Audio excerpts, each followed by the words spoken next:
Nona edição do Festival Bajak Sol teve uma vertente gastronômica especial, concepção de maior cachupa do mundo para entrar na Guinness.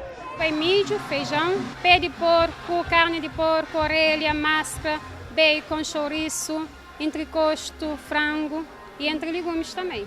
Ano passado no estive ali no Fuzzy, esse ano foi já no bem mais preparado, né?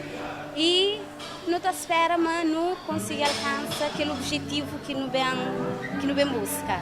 Além de quantidade e sabor, maior cachupa do mundo destaca para qualidade e higiene. Muito bem, a Impor Química ligou-se à Cabibel e ao Grupo Mirage, no sentido de assegurar, segundo as normas europeias, todo o processo desde lavagem, limpeza e desinfecção. Portanto, todos os produtos certificados para a área alimentar.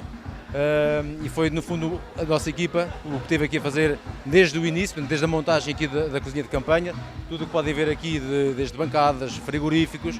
Hoje, relativamente à panela, asseguramos da mesma forma a limpeza, a desinfecção e a esterilização de toda a panela para o processo da cachupa.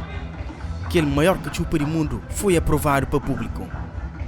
Credo, que cachupar ia ser um morgo, a terra, melhor cachupa do mundo, nunca pode deixar ele fora. Com verde com cheiro, com verde terra de cachupa.